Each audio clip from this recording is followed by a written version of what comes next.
Good evening, it's Thursday, February the 11th. Saigon John here with the Daily Hoosier Daddy on Octane Infinity TV. 16 weeks are now in the books, so let's see how our matchups concluded. First off, it is 7 Apples versus Hoop Kings. This matchup was pretty much decided after Wednesday, as neither Mike nor Renee had anyone playing tonight. Mike captured 2 very close categories, winning steals 22-21 and turnovers 37-38. He also had a very convincing victory in rebounds. Not only did he have my favorite big 3, and I do mean big, but he also had Ben Wallace in addition to Bogut, Lopez, and Murphy. Wallace had 18 rebounds and 4 blocks for 7 Apples, so it was a nice addition for Mike. Flip side now, Renee got 1/3 of his team's overall scoring from Kevin Martin and Lamar Odom. He won scoring by just 31 points. Then there was Darren Williams, who pretty much single-handedly won assists for Hoop Kings. Williams had 21 dimes for the week. With so many bigs, Mike was pretty much out of the race on 3-pointers from the get-go. He lost free throws by 7%. But here's the difference maker. It's field goals. The guards from both teams shot poorly. For Renee, it was Williams who shot 31%, and then Steve Nash finished with 37% for the week. Mike had it worse. Rajon Rondo, 28%. Nate Robinson, 26%. Renee clinched field goals by just 1% and wins this matchup 5-4, which is what happened during their last matchup. So Renee gets the season sweep. Again, Renee defeats Mike 5-4. Now it's ringleader versus the last airbender. Edwin trailed 7-2 with his leads in threes and points very thin. And Thursday he only had Manu Ginobili in action. Bill had 3 Denver Nuggets that he could have played, but instead of playing all 3, he chose to play Chauncey Billups and benched Carmelo Anthony and J.R. Smith. Probably could have used those 2 guys. They combined for 33 points, but he would have lost turnovers, so and possibly field goal percentage, as those 2 combined 10 for 31 from the field against the Spurs. So I'm thinking it was a good move on the part of ringleader. They don't lose any ground. In fact, it could have been worse for the LAB, as they had the possibility of losing 9-0, but they escape with wins in threes by 3 and points by 8. So Bill wins 7-2 and claims the head-to-head sweep, with Edwin winning both matchups this year. Moving on, it's now Jobbers versus Team Chlamydia. Jonas was another GM flirting with a 9-0 disaster. He only led in free throw percentage and 3-pointers made going into tonight. Free throws were pretty much secure, as Team Chlamydia had a 10% advantage. In the first game tonight, Rashard Lewis hit 3 triples, and so that pretty much locked up that category for him. Adam had George Hill and Vince Carter in action. Neither one of them hit a triple. Of the 7 categories the Jobbers owned, only turnovers was close, but TCM would end up short. So much like Edwin, Jonas avoids losing 9-0, and Adam defeats Jonas for the 2nd time this year, winning this week 7-2. Nacho Libre versus Taco del Myra Mar. I led 6-3. Chris had no one in action tonight, while I had 5 guys to try and chase 3-pointers made and possibly steal the free throw category. The free throws was a long shot, with all my bigs shooting the most from the foul line, and at a low percentage even for the season. Tim Duncan went 2 for 5, and Shaq missed the only attempt he took tonight against the Magic.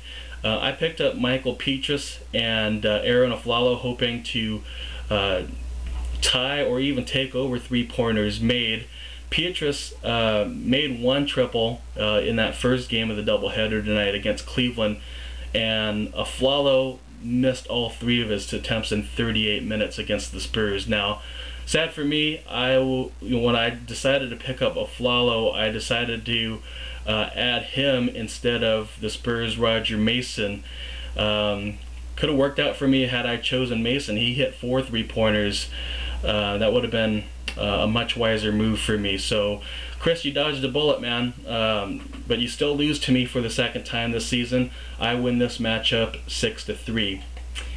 And last, it's Ball Don't Lie versus Cobra Kai Never Dies.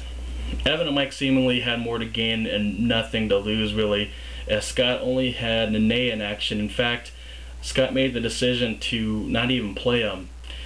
With a 5-4 advantage going into Thursday, the Cobra Kai had 7 guys in action in an attempt to steal one or both of the percentage categories, and 3-pointers made as well. Now, Cobra Kai made 7 triples tonight, but came up 2 baskets short. Evan and Mike's team shot under 46% from the field, so they end up coming short in field goal percentage as well. But here's a surprise. Cobra Kai was 20 for 22 from the foul line, with LeBron James missing the only 2 free throws. And they passed Ball Don't Lie by just 0.1%. Adding to their win total, unfortunately, for the week, Evan and Evil Mike defeat Scott 6-3. The Cobra Kai now winners of 8 straight head-to-head weeks in Fantasy League competition. And with that, we move on to league leaders for week 16, easily with the most players in action for the week at 20 players. Cobra Kai Never Dies led in 4 categories, winning points, assists, and steals, as well as free throw percentage, just edging out Scott, as I said, and even Jonas as well wasn't too far behind. My Nacho Libre team led the league in shooting, the only team that shot over 50% for the week, and swatting the most shots with 27 blocks.